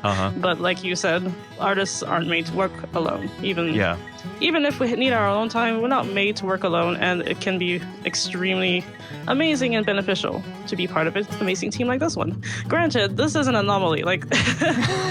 So happy to be here. We're happy to have you. And I think that's important to acknowledge. And for the listeners, I think that the lesson there, or at least a lesson there, is that your introversion or your extroversion can skew your own perception of what your calling is as an artist. Right? Yeah. And so for you, Edge, I think your point is you still thrive in a collaboration. The correction, the nuance there is that collaboration doesn't mean you literally have to be engaged in conversation and co-working on projects constantly. Yeah. Like that, they're not mutually exclusive. You can do both. And maybe there's also a lesson there too about collaboration, in that this is important to discuss as you're setting up collaborations. It's important to do that soul searching and try and figure out how you recharge and kind of what your rhythms are, and work on that relational aspect of it just as much as you work on the actual project, because then you're building something to last, which is certainly what we're trying to do here at OA. Yeah, totally. Yeah, that's great. Okay, Kevin, how about you? What did you learn in 2015? Oh man, it was a year of learning and a lot of growth. But one aspect that Oatly Academy really helped with and was instrumental with is, of course, since I listened to all the interviews multiple times during editing, all the advice of the artist get kind of pounded into my head. Yeah. And one of the reoccurring pieces of wisdom, especially from guys like Jason Brubaker and then Armand also touches on this a lot, is figuring out your priorities in life. Yeah. And then anchoring yourself to those priorities. Yeah. With Jason, he talked a lot about how, he got to a place where he was struggling with the message in his artwork because he was having trouble understanding himself and like what he was really trying to say. And so he had to take a step back and kind of refocus himself and refocus on his family and his faith. And Armand also talks about that and keeping things in order of what's really important. And through that, you see the byproduct of your artwork and your stories that you tell, and just finding the value and the depth that's really needed to tell a story that's worthwhile. Wow, that is great. Yeah, I think that's been a huge thing for me this year is just stepping back and looking around me and saying, all right, who are the people around me that I need to invest in, and where do I need to place my time and energy, like Anya was saying. And so I think that's been a big thing for me. Yeah, that's interesting that we all sort of have this broad acknowledgement of the brevity of life and how limited our time is. And this is a struggle, right? All of us sharing these sort of conclusions. In a way, I think it's safe to say that it was at least a year of thinking about this and trying different things and really trying to work through this in our minds that we're even able to be on the show here articulating it. Right. So it's not, I don't want to miscommunicate here and set some expectations that, you should listen to this conversation and then just suddenly know how to fix everything. Right. Right. It takes a lot of wrestling. Right. Well, and in fact, through. Yeah, just recently you told us no about something, Kevin. It's like and it's like there was this thing that we really wanted Kevin to do on the team, and he just went, you know what, guys, I'm trying to really focus and I'm trying to prioritize, and there just isn't time in my life for this extra thing to take on right now. And you even said, you were like, I don't want to risk not doing my best at this, and that's the thing. This is something that really speaks to me because this has been a struggle for my entire career, is how easily I misjudge the amount of time or energy something is going to require. If you try and explain your new priorities or the reset priorities or you're refocusing on certain priorities to other people, and especially people you trust, of course, if you try and explain that to them, that can help to clarify it for yourself, right? Yeah. Mm-hmm. Was that a challenge for you to turn us down on that idea we pitched to you? It did take some time to... Because you got back to us like a week later, I think. Right. Yeah. Well, it was funny because when you called me about it, in the back of my mind, I was like, I can't make this work. Yes, I can. No, I can't. And so it definitely took a few days to really... Yeah. I don't want to say like do the math, but just weighing everything out and looking at the coming months and personal projects as well as work with OA, and just realizing I probably already have too much on my plate, and I just need to. There comes a point where saying no is better for everyone involved. Exactly. Yeah, because I think that's the thing. It's like we were talking about earlier with Armand recognizing the vision of the people around him and seeing how he can contribute to that. Yeah, I think for me it was realizing, well, someone else could do this more justice at this season. And I think when I turned down the proposal that you gave, I even said, maybe in the future I can do this. Yeah. So I think that's a big part of it too, is like you said, just communicating that. Right. It wasn't a closing door. Right. That's great. Exactly. Okay. So Erica, how about you? What did you learn in 2015? And what part of this can we share with the listeners that might help them? Well, I learned so many things, like using the lasso tool, actually. Oh, yeah. That's great. No, seriously. I think that there's a phrase that struck me the most, and that was working smart, not hard. Yeah. And the first time I heard this phrase, I was literally working in the jungle, recording a short film. So you had to be very smart there. But then again, I heard this in an amazing class Edge and Anya gave. And I think it was Edge who said it, the work smart, not hard. And I think about this time-wise and team-wise. Yeah. Like, you have to focus on what you're doing. For example, when you're practicing, you want to get better in art. You don't have to just draw like crazy and finish sketchbooks. You have to know what you need to practice on, and not just be fast. I mean, you've said it a lot of times where fast is not necessarily good. Right. Those who have the domain of the techniques and everything, they can be fast, but it's been a long journey to get there. And they're not focusing on being fast. Actually, I think that when you are rushing results, you might get there, but that's the difference between frozen food and good food. Like, it's super huge. Yeah. So true. And I also think that smart is being honest and honest about yourself, not beating yourself up and not thinking yourself as a god.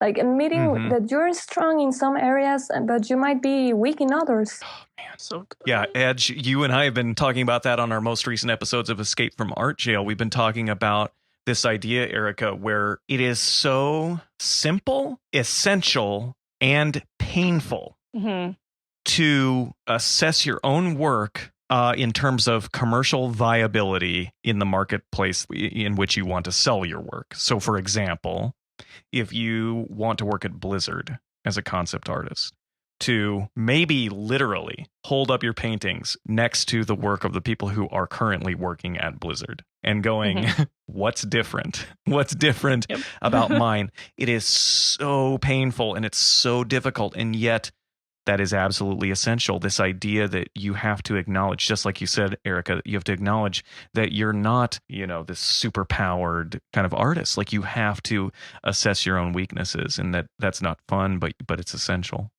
Yeah. So smart is efficient and smart is honest. Okay, Micah, how about you? What was your lesson from 2015? What am I supposed to say now? I know.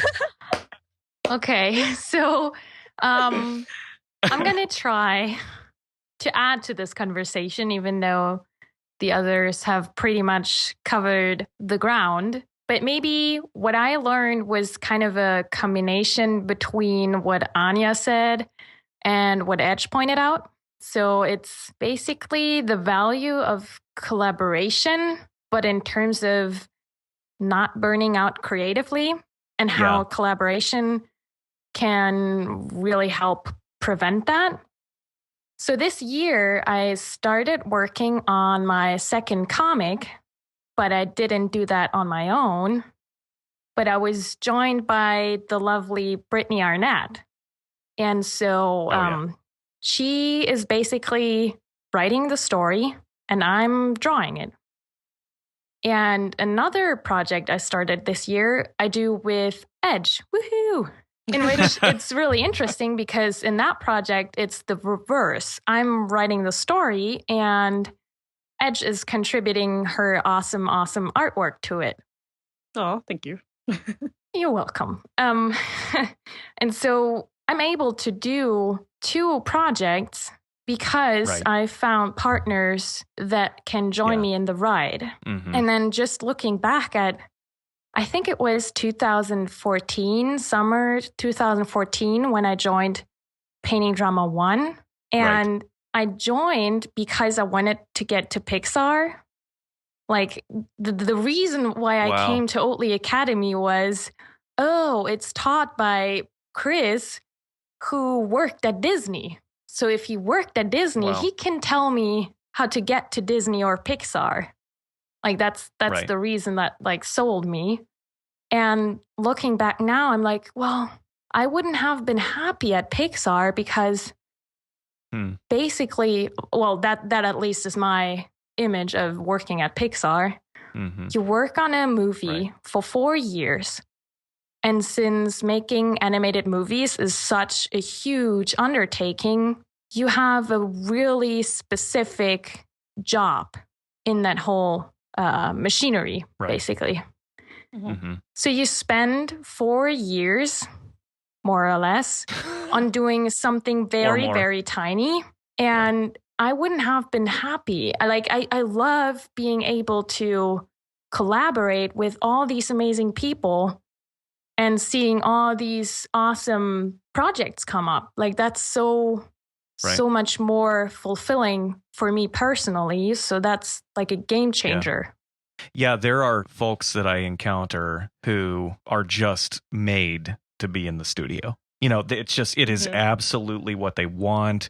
Set me next to a great layout artist who can just draw these great layouts and then just give them to me, and I'll just paint them all day long, every single day. I'll go on my coffee breaks. I'll goof around with my coworkers, and it'll be great. And that is really great for a lot of people. That's very important to acknowledge that.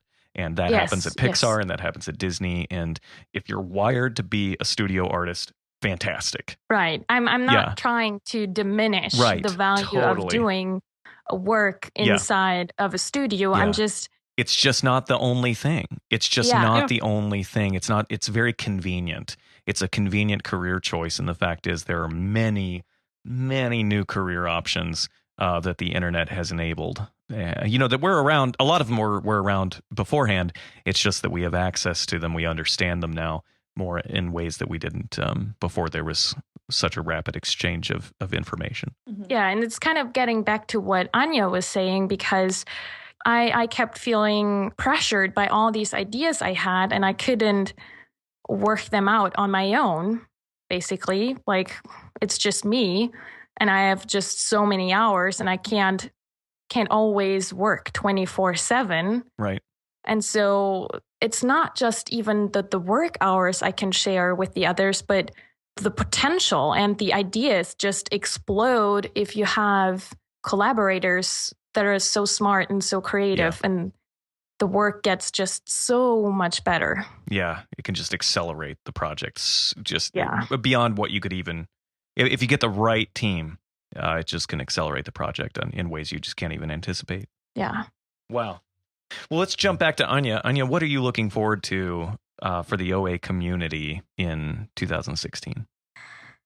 Well, looking back and seeing how much the OA Academy grew in 2015, I'm looking for meeting even more people in November at CTNX this year. Yeah. Because, I mean, the OA Academy is amazing, and anyone that, goes in the comment thread of the ArtCast and all the other podcasts and is a student in a forum and, talks to other students can see how, huggable the whole community is. So everyone is so awesome, so kind. And if they actually have a chance to meet the people, which is what happened to me. I mean, I was so mind blown and so overwhelmed by so many positive feelings that I literally just grabbed Brittany's hand, which was the person that was closest to me. I'm like, do you have a second? Can you please go to me someplace where there are no people so I can cry a bit because I'm so happy?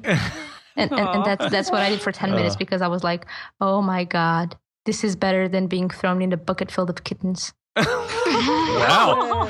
Wow. That is quite... That is a compliment. Yeah. Edge, can you update the website and remove the current headline and just change it to better than a bucket full of kittens? Done. I'm really looking forward to see how everyone is going to react to the surprises we've been preparing for them. Because we've been working so hard to bring new content and good content to all the students and all the non-students. So I just can't wait to see how everyone reacts to our hard work and our love. Yeah. We are working harder than I think any of us anticipated. We would be working at our jobs to, deliver. Yeah, that is for sure. I love to, and it makes sense also, Anya, that your anticipation is relationally based. I love that. Ultimately, that's the most important thing, right? When we really have to choose, it's how do we enable relationship here at OA? And that's with the team members, with the teachers, with the students, with the subscribers, as obviously all those things have different kinds of functions and ways that they work. But nonetheless, in each aspect of the business, we're always just focused on relationship. How do we enable relationship? So, Edge, how about you? What are you anticipating in 2016 for the OA community? Well, I'm going to go with the obvious answer and say escape from art jail. Oh, nice. Awesome. I love how you just own it. Yep. So looking forward to all the...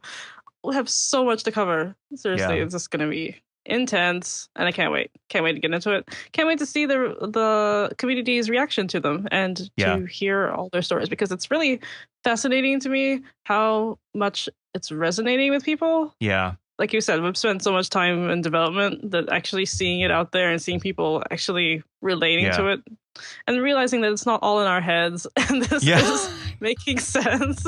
Yeah. Very fascinating to me. Yeah, it is. It's amazingly rewarding. Yeah, just to see people growing their social media followings that have written us and said, guys, I did it. I took the plunge and it's already working. And it's just so great. It's so great. Yeah, to see that it's helping people is so exciting. So I'm looking forward to more of that. Yeah, me too. And so again, oatlyacademy.com/go/BSP. That's Backstage Pass. And the Backstage Pass gives you access to Escape from Art Jail, as well as a ton of other awesome content. So much stuff. Okay, so much. Oh my God. Okay, we'll go here now to Kevin. Kevin, what are you anticipating for 2016? Yeah, I'm really excited just about the content that we're developing that we're going to put out this year. Just the conversations that we've had so far about the vision for the year and thinking about not just the ArtCast, but other shows that are coming together, and then Backstage Pass and Escape from Art Jail. I'm really excited about what I'm personally going to learn from it, but also what the listeners are going to learn from it and how that's going to affect them, and also how it's going to affect the people around them as they take that influence and allow it to permeate their community. Yeah, totally. That's something I've been thinking about a lot lately, especially, and I think it's interesting that you acknowledge the new shows. And for those of you listening, we just launched Stories Unbound, hosted by Shauna Tenney, and it's fantastic. She is doing such a good job with that show. And yeah, you can find that at oatlyacademy.com/shows, along with every show that we'll launch between the time of this recording and whenever you're listening to this in the future. The point being, in seeing the different kinds of topics that each of our new shows address, it has helped to bring into focus for me really what our core strength is as a school. And that is helping artists make a living from their imagination. And this is something that I've talked about for years, right? I've used that terminology, that phrase, make a living from your imagination. That's the thing that we all have in common. Yes, by all means, hobbyists are welcome at the Oatly Academy. And hobbyists help us relax. Like they help us chill out, and they help us hold on to the pure joy of painting or writing. And so it's extremely important that we continue to invite hobbyists into the OA community, right? That's extremely important. But at the end of the day, the thing that we're really best at is helping artists transform their own lives to do what they love, to do their art, their stories for a living. That's ultimately, I think, the engine of the whole thing. Anyway, so I guess that's very exciting. I love how the expansion of the team and obviously the wide expansion of content that we're producing as a company is actually helping to bring focus, and that's been amazing for me. Okay, so Erica, what are you anticipating for 2016? Definitely a lot of collaborations. Oh, I want yes. to do more project, guys. You are amazing. Take the leap. This year was full with so much art everywhere. Yeah. It's so exciting. Even I got in a collaboration that I did not expect it. I'm super grateful. Yeah, that's right. Yeah, you joined the morning, noon, and night team. Yeah. I'm super happy about it. It's great stuff they're doing over there. Wow, that's so exciting. And yeah, we had a lot of collaborations form out of OA Live, which is, like I said, now the Storyteller Summit. But yeah, that's right, Erica.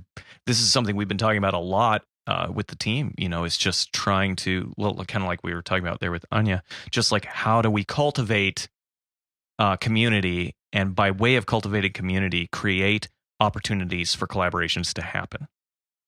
How do we create the space where artists are going to bump into each other and come up with amazing stuff? Yeah, that's super, super valuable. So let's pause for a second and think about the listener hearing this right now and they're hearing all this talk about collaboration and teamwork and that kind of thing and the benefits of that. And that's really resonating with them. But then they don't know where to start. They don't know what the first step is to go try and initiate a collaboration. What would your advice to them be? To start making friends. Yeah. Get to know the people, and don't be afraid to ask, because when I actually saw the morning, noon, and night starting, I was so jealous. I was like, I want to do that, but I don't have the guts to ask someone like, hey, did you want to animate a story I have?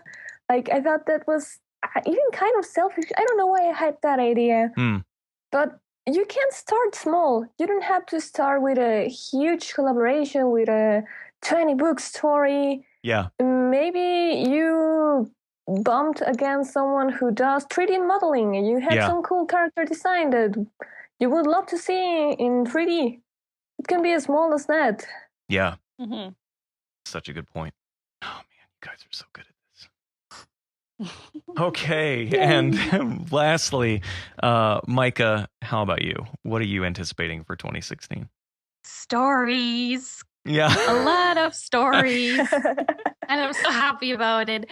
And for me personally, that's going to be focusing on how can I help others tell their stories, because it's important that these stories are being told. Yeah.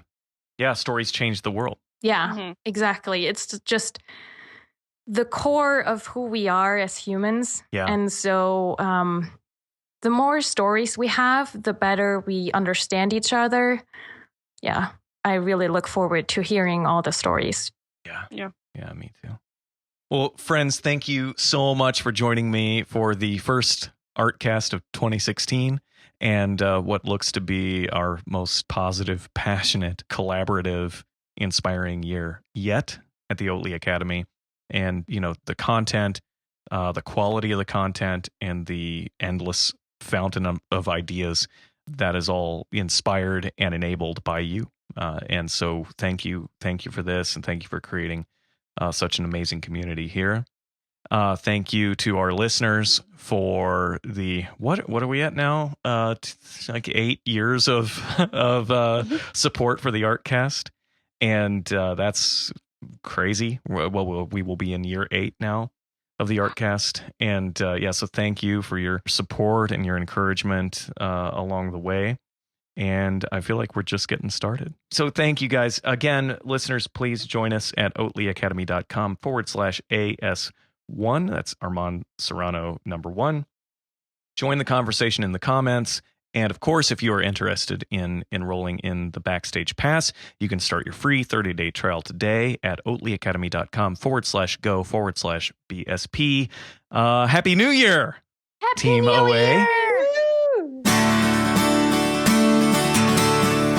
This podcast is a production of the Oatly Academy of Visual Storytelling. I'm Chris Oatly, your host and producer.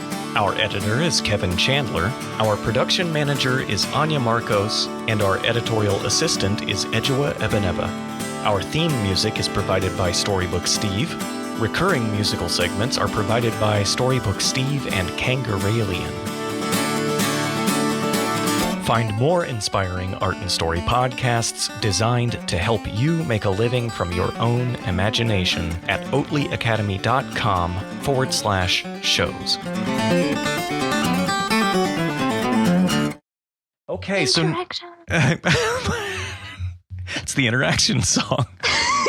I'm talking to people. Let's have a party. Okay.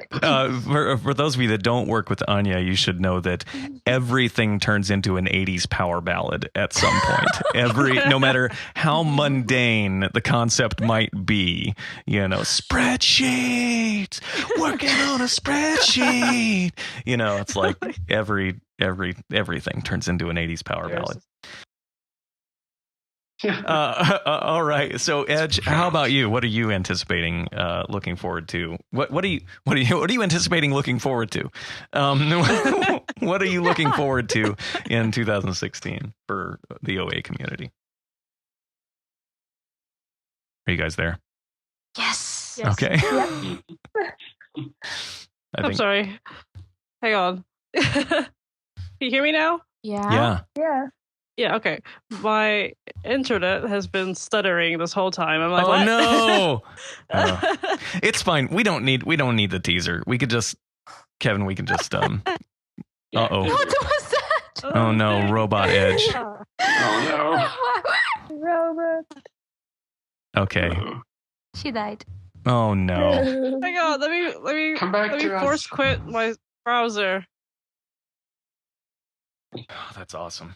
Yeah, so that discipline to just back away and just go, I need mental space and I got to process this. And did you write anything down? Did you write down the stuff, or did you just just go on a like a spirit journey or something like? I went for a few walks Uh-huh. and then I talked it over with my sister, and that's kind of how I process. Is Good. a bit of time on my own to kind of organize it in my head, and then Right. take it to pretty much always my sister. So, Yeah, but there was no But- sweat lodge involved or anything like that.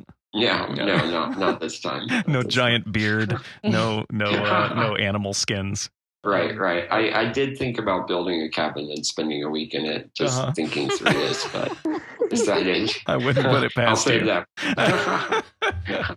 I'll save that for the next time. Yeah, that's good. Oh, the next project we pitch you. right. Oh, it's right. funny. Finding out new and best ways to spread the love. Yeah. So that's like Oatly Academy of Love Spreading. Yeah, there. Yeah, that's pretty much my job description. Yeah, there you go.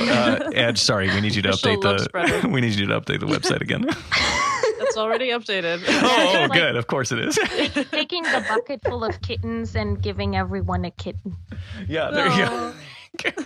I think I probably need to make it clear that we will not be distributing kittens at CTNX this year. Although maybe we That was will. my only reason to attend. Wait a second. I did give cookies last year, so maybe I can give kitten-shaped cookies this year? Close Yeah, enough. Aw. that's. I think guess that we'll seems do doable. Oh, see, Yeah. we're applying all of our lessons. Hey Kevin, would you mind baking all of the kitten cookies for us? Oh man. I need a week to think about that. I might pass it on to someone else. Yeah. Kevin goes and starts building a cabin. Hashtag Kevin's contemplation cabin. Oh my gosh. And the cabin is full of kittens. Yeah. Oh, man, this yeah. is just layered, multiple layers of love. There's just some sort of horrific noise coming from my house right now. Can you guys hear that? No. No. It sounds like I I'm. thought you were talking about my stomach because I could hear like, brom. I'm like, Oh, no. You can hear that? No, it sounds like a manatee invasion. No, we can't hear anything. Way. Yeah, it That's sounds. fantastic. Shh! Stop, manatees. It sounds like. Okay, it's starting to subside a little bit. No, it's We're totally losing there, you, I Chris. swear. Sorry. Are they kidnapping you? Okay, I'm gonna Don't turn my kidnap mic my away. No, Pink manatees, goblins got no. to If I have to eventually. do this wrap up again, just let me know, Kevin. I'll do it as a patch, but I don't want to keep everyone here. Okay, Okay. so let me just try and face the mic away from the manatee swarm. Like having that as a job is just insane, and we're super, super grateful for that opportunity. Oh, it's so fun. Well, I'm grateful to have you here. It's perfect. You guys are the perfect pair. Absolutely perfect. Don't stop Yeah. me now. Okay. See? I'm having a good time. I don't want to stop at all. Don't stop me. Story time. Don't stop me. Okay. Oh, so good. Oh man. It's motivating. Yeah, it is. Oh. It is very motivating.